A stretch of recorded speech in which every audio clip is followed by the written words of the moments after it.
Markus pasal 10 ayat yang ke-42 sampai ayat yang ke-45.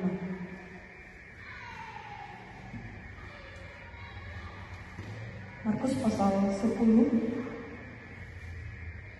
ayat yang ke-42 sampai ayat 45. Kita biarkan Alkitab di hadapan kita.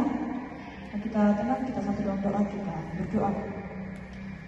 Kembali lagi ya Bapa, kami tunduk di hadapan hadirat-Mu untuk setiap berkenan Tuhan yang boleh kami rasakan di dalam kehidupan kami.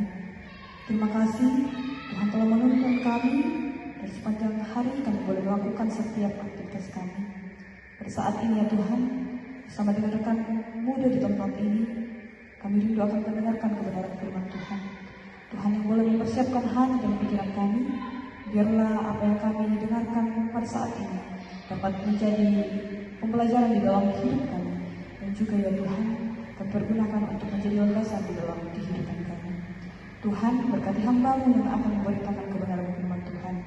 Biarlah Tuhan yang dapat berkata-kata seturut dan sesuai dengan kehendak-Mu.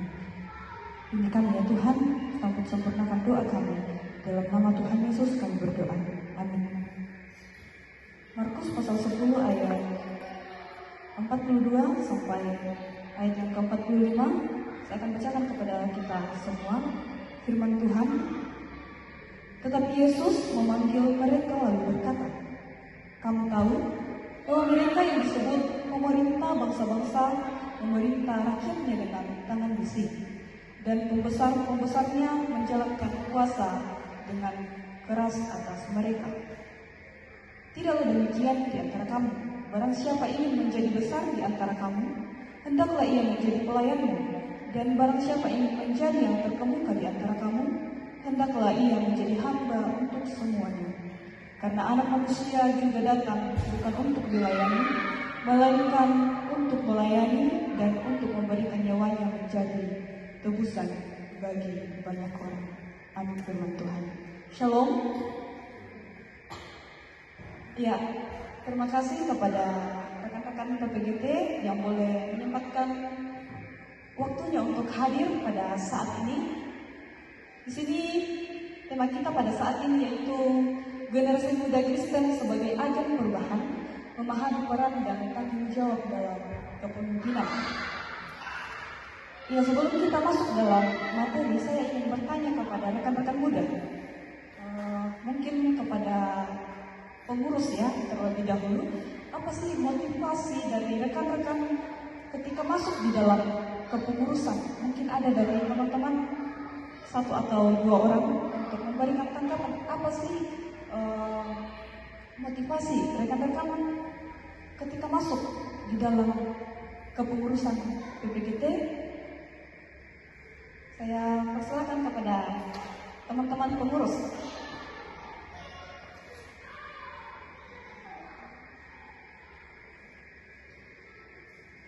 Atau mungkin kepada ketua PPGT? Silakan berdiri.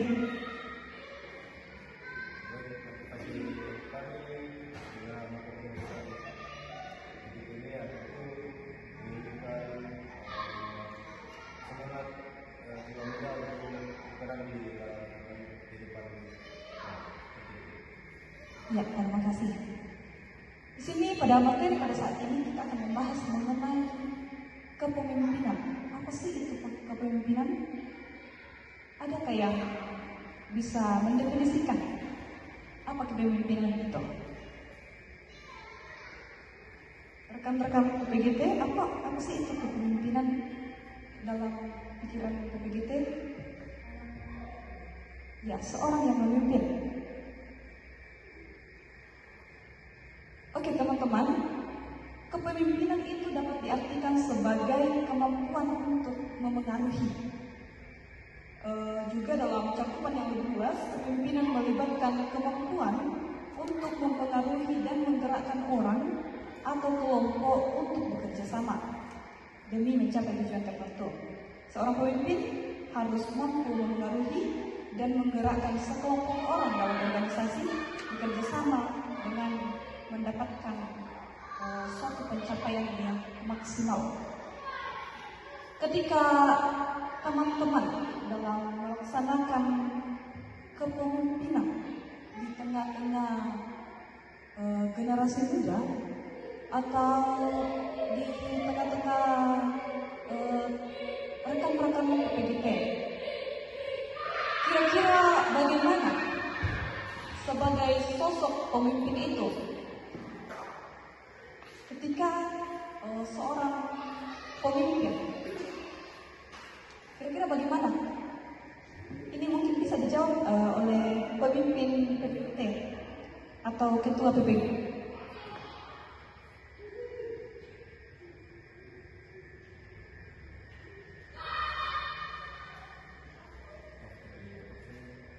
Mengenai bagaimana kira-kira seorang pemimpin itu, bagaimana ketika ia memimpin.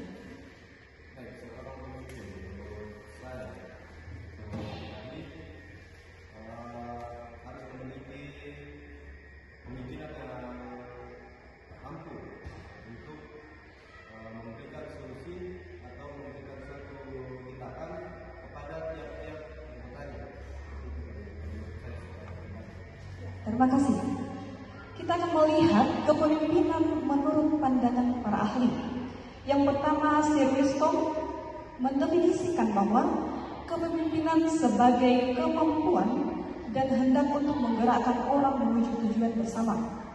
Yang kedua, dari Robert Newshaw mengatakan bahwa kepemimpinan memerlukan keterampilan, dedikasi, dan pengalaman.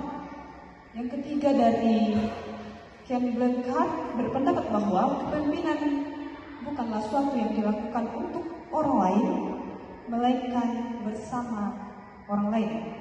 Yang keempat, dari Daniel Goleman menegaskan bahwa kepemimpinan bukan tentang karisma atau kekuasaan, melainkan tentang mengelola perubahan. Yang kelima, dari Otaso Karet mengartikan kepemimpinan sebagai kombinasi tanggung jawab dan akuntabilitas serta kemampuan mengelola berbagai tugas kebersamaan.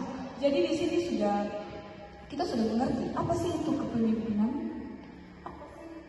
tujuan dari kepemimpinan itu. Bagaimana ketika seseorang di dalam memimpin, dia itu menjadi seseorang yang dapat berpengaruh kepada rekan-rekan yang lain, dapat berpengaruh di dalam lingkungannya, memiliki kemampuan menjadi seorang pemimpin. Kira-kira teman-teman PPGT, saya mau bertanya, kepemimpinan dan pemimpin, apakah itu sama atau tidak? Tidak, iya. Apa sih perbedaan dari kepemimpinan dan pemimpin itu? Bisa dijelaskan rekan-rekan PPGT?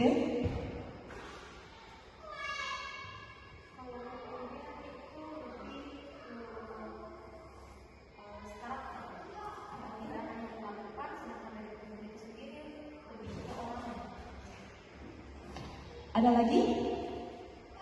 Ya, sudah betul bahwa kepemimpinan adalah bagaimana proses mengarahkan dan memengaruhi orang lain untuk mencapai tujuan bersama, serta pemimpin itu adalah individu atau seseorang yang menjalankan kepemimpinan itu. Nah, rekan-rekan PPGT, bagaimana sih seorang pemimpin itu? Bagaimana seorang pemimpin itu ketika menjadi seorang pemimpin di depan teman-teman atau di depan para rekan-rekan? Kira-kira bagaimana seseorang pemimpin itu? Bisa ditanggapi bagaimana seorang pemimpin itu? Mungkin lebih detail dengan ketuanya karena dia pemimpin. Bagaimana pemimpin itu? Seorang pemimpin itu yang sudah beberapa kali dijelaskan bahwa seorang pemimpin memiliki kepribadian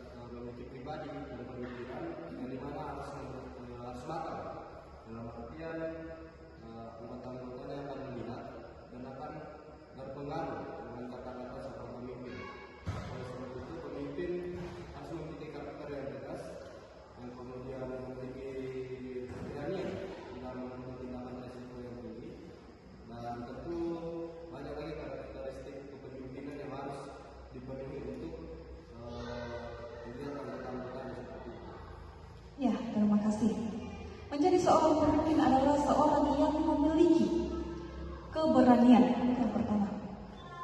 Bagaimana dia dapat memiliki keberanian mengambil segala risiko apapun yang menjadi hambatan di dalam suatu organisasi. Nah, bagaimana seorang pemimpin juga memiliki tanggung jawab. Bagaimana dia bertanggung jawab untuk teman-temannya. Bagaimana dia bertanggung jawab untuk rekan-rekannya. Seorang pemimpin itu memiliki banyak sifat positif. Mereka memiliki dia berani, jujur, adil, dan peduli terhadap orang-orang yang dipimpinnya. Mereka mendengarkan dengan seksama dan menghargai pendapat orang lain. Mereka juga berani mengambil risiko dan bertanggung jawab atas keputusan mereka. Pemimpin yang baik juga inspiratif dan memotivasi orang-orang di sekitarnya. Mereka menunjukkan contoh yang baik dan membantu orang lain untuk berkembang. Kira-kira rekan PPGT, ketika seseorang pemimpin di dalam jemaat Barana di tempat ini, apakah sudah memberikan contoh yang baik atau sudah menjadi pemimpin yang sesungguhnya? Bagaimana? Apakah sudah menunjukkan seorang pemimpin yang dikatakan pemimpin yang bersifat positif itu? Apakah sudah memenuhi atau bagaimana? Ya, sudah. Dia sudah memiliki keberanian, juga kejujuran, itu yang paling penting, dan juga keadilan. Bagaimana dia adil, tidak memihak antara, mungkin dia mengatakan ini adalah teman saya harus memihak kepada dia karena teman saya, atau ini adalah keluarga saya, bagaimana saya memihak kepada dia. Tetapi bagaimana seorang pemimpin itu dia berlaku adil kepada setiap orang, baik itu kepada pengurus, tidak membedah-bedahkan, kepada pengurus dan juga kepada anggota yang lain. Nah, yang berikut, apakah seorang pemimpin itu dilayani atau melayani? Bagaimana teman-teman PPGT? Apakah seorang pemimpin itu harus dilayani atau dia yang harus melayani? Melayani? Ada yang lain? Semuanya melayani ya? Iya, betul sekali. Ketika kita melihat dalam pembacaan kita, ini mengatakan bahwa seorang pemimpin itu harus menjadi orang yang melayani, bukan dilayani. Pada pembacaan kita dalam kitab Markus, di sini membahas mengenai Yesus, yang dimana pada ayat yang 45 mengatakan, 44 mengatakan, barang siapa ingin menjadi yang terkemuka di antara kamu, hendaklah ia menjadi hamba untuk semua. Dan juga dalam ayat 43, tidak demikian di antara kamu, barang siapa ingin menjadi besar di antara kamu, hendaklah ia menjadi pelayanmu. Di mana Yesus sendiri mengajarkan kepada kita bahwa bagaimana ketika saya atau kepada PPGT, pengurus PPGT ataupun anggota, bagaimana ketika mau menjadi seorang pemimpin, dia harus menjadi pelayan terlebih. Jangan menggunakan jabatan itu sebagai untuk memerintah orang-orang bawahnya, atau jangan menggunakan jabatan itu untuk hubungan. Bagaimana ketika kita terpilih menjadi seorang pemimpin, bagaimana kita terlebih dahulu melayani teman-teman kita. Di sini contoh yang paling kita menjadi inspirasi di dalam kehidupan kita adalah Tuhan Yesus sendiri. Yesus Kristus sendiri adalah contoh untuk kita bahwa dia adalah seorang yang bisa dikatakan bahwa dia adalah raja di atas segala raja. Tetapi ketika kita melihat peristiwa ketika Yesus membasuh kaki murid-muridnya, itu dapat kita lihat seorang, kita sudah mengerti siapa Tuhan itu. Dia adalah raja di atas segala raja. Dia adalah yang mempunyai dunia ini. Tapi mengapa? Dengan kerendahan hatinya, dia membasuh kaki muridnya. Di situ itu menunjukkan bahwa seorang pemimpin itu harus melayani. Yesus Kristus adalah seorang pemimpin yang luar biasa. Ajarannya tentang kepemimpinan yang tercatat dalam Injil mengajarkan kita tentang kepemimpinan sejati. Yesus mengatakan bahwa Anak Manusia datang bukan untuk dilayani, melainkan untuk melayani, memberikan nyawanya sebagai tebusan bagi banyak orang. Model pemimpin ini semakin relevan sebagai inspirasi bagi kepemimpinan Kristen maupun sekuler dimanapun kepemimpinan itu ditetapkan. Keberhasilan Yesus dalam membentuk 12 rasul yang luar biasa menunjukkan bahwa pemimpin hebat dihasilkan melalui proses perubahan, baik yang radikal maupun bertahap.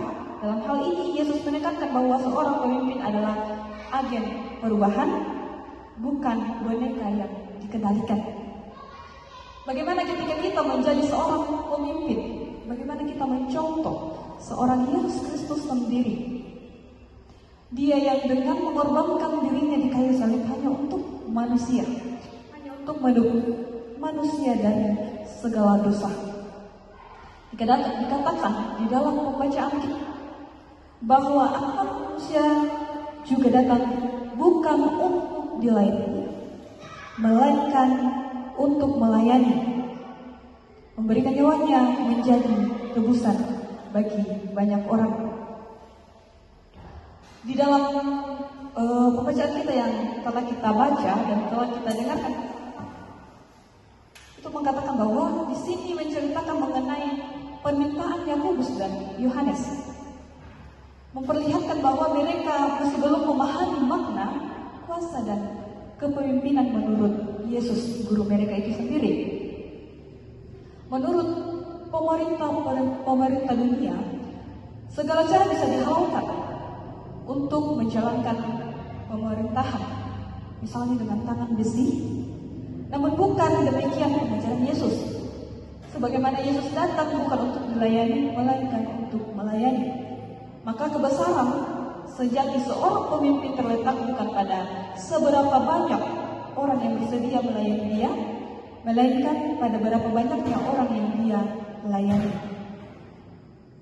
Bagaimana ketika kita menjadi seorang pemimpin di tengah-tengah masyarakat ataupun pemimpin di tengah-tengah generasi muda? Bagaimana kita menjadi motivasi bagi teman-teman bahwa di dalam kehidupan saya ketika kita contoh yang baik itu dapat diikuti oleh teman-teman yang lain. Ketika kita memiliki keberanian, pasti orang akan mengikuti. Wah, dia cukup berani dalam segala hal. Bagaimana dia termotivasi untuk mengikuti apa yang pemimpin itu lakukan. Rekan-rekan muda yang sama-sama dikasihi oleh Tuhan, kita ini adalah generasi penerus.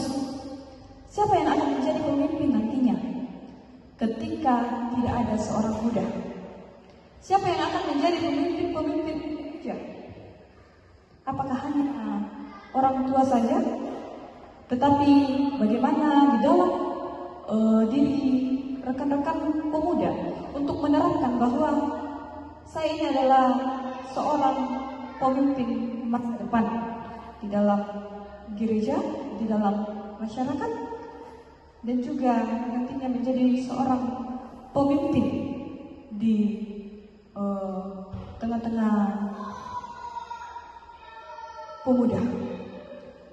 Kira-kira rekan-rekan muda apa sih itu tanggung jawab? Apa yang menjadi tanggung jawab seorang pemimpin? Ada yang bisa memberikan komentar apa tanggung jawab kepemimpinan itu?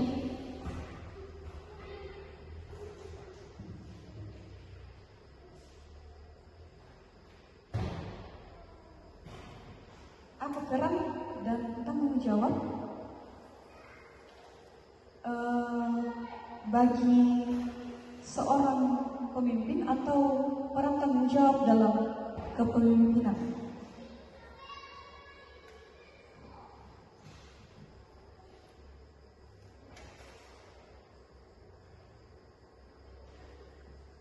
menjadi tanggung jawab rekan-rekan? Sebagai pengurus, apa yang menjadi tanggung jawab ketika terpilih menjadi pengurus? Atau apa yang menjadi tanggung jawab ketika terpilih atau menjadi seorang pemimpin di PBGT?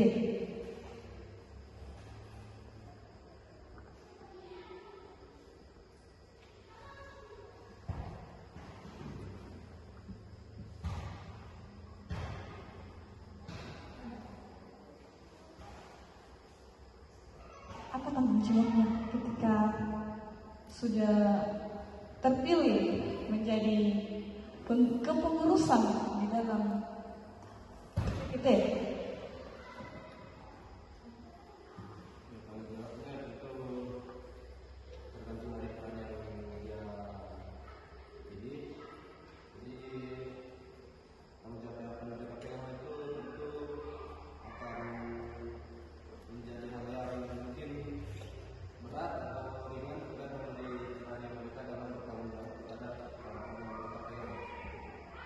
Ya, terima kasih. Peran dan tanggung jawab seorang pemimpin atau di dalam kepemimpinan itu, kita sebagai seorang muda atau pemuda di dalam gereja, kita ini memiliki peran yang sangat penting. Mengapa dikatakan sebagai peran yang sangat penting? Ini saya memberikan tanggapan dari seorang ahli bernama J. Oswald Sanders dalam bukunya Spiritual Leadership, mengatakan bahwa kepemimpinan adalah mempengaruhi. Artinya, semakin banyak orang yang mengikuti seseorang, semakin kuatlah kepemimpinannya. Kepemimpinan itu akan berhasil ketika teman-teman menjadi pemimpin. Ketika dulunya PPGT itu menjadi pasif, tapi sekarang sudah mulai aktif, sudah mulai bangkit kembali. Itu adalah suatu kepemimpinan yang berhasil. Bagaimana teman-teman mendorong, bagaimana teman-teman mempengaruhi teman-teman yang lain untuk datang berorganisasi bersama, membangkitkan kembali yang pasif menjadi aktif. Itu adalah suatu contoh keberhasilan dari suatu kepemimpinan. Semakin dalam berpengaruh diberikan, semakin besar pula kekuatan kepemimpinannya. Ketika seorang pemimpin mampu memberikan pengaruh yang luar biasa kepada rekan-rekannya, memberikan pengaruh positif kepada teman-teman PPGT, semakin besar pula perubahan atau semakin besar pula kekuatan kepemimpinannya. Dalam konteks gereja, ketika kita melihat bahwa konteks gereja, seorang pendeta memimpin jemaatnya, dan juga ketika kita melihat konteks yang lain, di militer, seorang perwira memimpin prajuritnya. Di dunia pendidikan, seorang guru mempengaruhi para muridnya. Secara tidak langsung, kepemimpinan menandakan adanya arah dan pergerakan. Seorang pemimpin membawa pengikutnya dari tempat mereka berada menuju tempat yang seharusnya. Proses ini melibatkan perubahan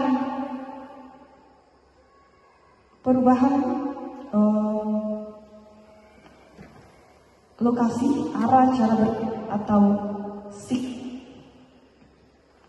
Bagaimana ketika seseorang pemimpin dapat mempengaruhi teman-teman yang lain, dapat mempengaruhi rekan-rekan yang lain untuk menjadikan perubahan di dalam atau di tengah-tengah jemaat. Rekan-rekan muda yang sama-sama di Tuhan, dalam materi pada saat ini kita telah membahas mengenai kepemimpinan itu yang menjadi contoh yang paling luar biasa yang dapat kita ikuti adalah kepemimpinan Yesus Kristus. Ketika kita menjadi seorang pemimpin, untuk selalu rendah hati. Ketika kita menjadi pemimpin, bagaimana kita terlebih dahulu menjadi pelayan. Untuk menjadi, ketika kita ingin menjadi yang terbesar di antara semuanya, bagaimana kita terlebih dahulu menjadi pelayan bagi mereka. Dan bagaimana ketika kita ingin menjadi yang terkemuka, bagaimana kita menjadi hamba untuk setiap orang. Jangan kita beranggapan bahwa ketika saya menjadi pemimpin, saya mau melakukan semena-mena, saya mau mengatur boleh. Tetapi bagaimana kita terlebih dahulu di situ memberikan contoh yang baik kepada teman-teman yang lain untuk melakukan apa yang harus dilakukan. Bagaimana kita menjadi panutan kepada teman-teman yang lain. Karena di dalam kerajaan Allah, status yang kita punya, apakah itu orang yang kaya atau orang yang berpendidikan, dan juga uang yang kita punya, seberapa banyak uang, ataupun kita adalah seorang yang popularitas, itu bukanlah hasil yang dapat diperoleh seorang dari pelayan kepemimpinan. Jadi teman-teman, rekan-rekan KPGT, kita yang akan menjadi agen perubahan di dalam gereja. Bagaimana kita menjadi seorang yang rendah hati, bagaimana kita menjadi agen perubahan untuk setiap orang, dapat mempengaruhi setiap orang yang ada di sekeliling kita, dapat membangkitkan kembali teman-teman yang mungkin dulunya pasif menjadi aktif kembali. Itu adalah tugas kita sebagai rekan-rekan muda, agar gereja itu menjadi maju, agar gereja itu bertambah kualitas dan juga kuantitasnya. Jadi teman-teman, rekan-rekan PPGT, jangan mementingkan diri sendiri, melainkan layanilah sesama dengan rendah hati. Terpujilah Tuhan, haleluya, amin.